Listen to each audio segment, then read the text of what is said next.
Uniknya Quran itu begini, setelah dipikir itu nyata-nyata lebih detail.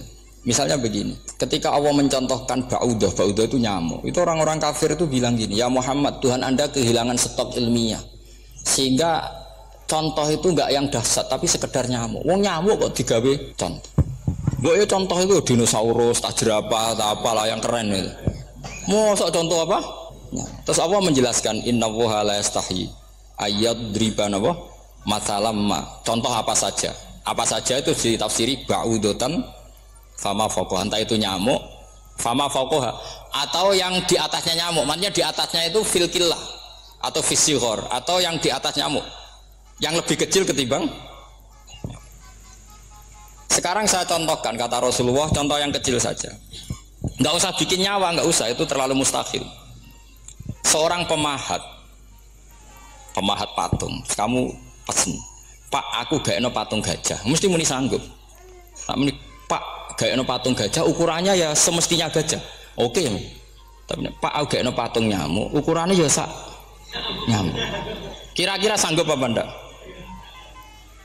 Artinya ketika Allah gawe nyamuk itu lebih sulit ketimbang gawe gajah, apa lebih mudah? Lebih sulit. Karena nyamuk yang sudah kecil, dia punya alat kelamin itu seberapa juga? Alat kelaminnya juga tetap harus ada lubangnya, terus seberapa juga? Temen saya malah ada yang cangkem elek bilang gini, lalu ya punya kumannya seberapa? Nah ini pentingnya ngaji akal. Kamu jangan hanya bilang, wow dinosaurus, jerapah, seru nyamuk. Nah karena orang sudah ada itibar dengan nyamuk, didatangkanlah nyamuk banyak. Sebenarnya nyamuk banyak itu mergo mangkel, gak diperhatikan itu. Makanya terus. Nah ini saya tahadus binemat, istri saya itu sering protes. Istri saya kalau manggil saya Gus karena orang Jawa Timur, itu sama-sama jagongan itu, saya itu tidak pati sering digigit. Namun ya digigit tidak sesering sampean, itu jelas. Terus saya tanya, Gus punya doa apa? Kenapa tidak pati begitu digigit nyamuk? Saya bilang karena saya sudah tahu hikmahnya nyamuk.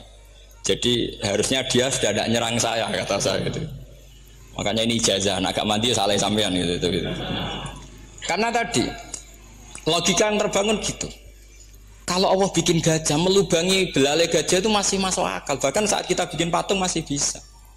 Tapi kata tadi nyamuk itu sudah kecil, harus punya usus, harus punya alat kelamin, harus punya telur. Telurnya juga detail lagi.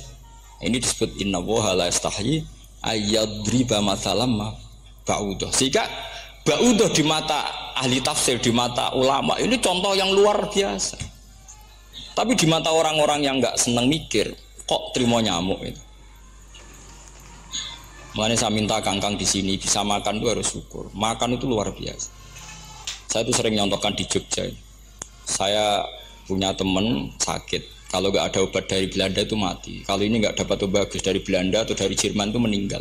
Berapa bulan lagi matinya? 3 bulan. Kalau nggak sampai dapat obat mati 3 bulan. Oh masih mandi obat yang di Jogja. Apa itu makan atau minum? Kalau orang nggak minum nggak sampai 3 bulan sudah mati.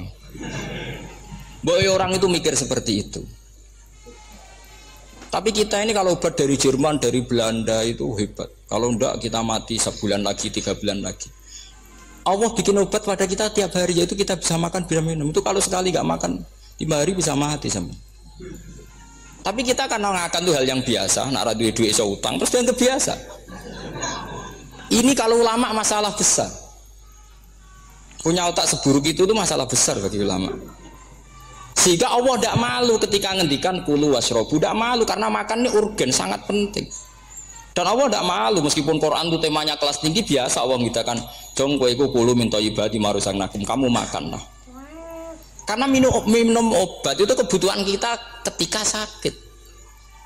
Tapi kalau makan adalah kebutuhan kita sihatan wasukman, saat sakit maupun saat sehat. Nah, kalau Anda dengan kualitas ini ketika Allah membicarakan makanan itu Anda akan respect sama Allah karena memang ini urgen betul. Tapi kalau Anda cara berpikir gini hanya cari horo ibal ilmu yang aneh yang seru, kamu baca ayat itu akan menjadi biasa-biasa saja. Dan itu masalah bagi mahabbah Anda pada Al-Quranul Karim.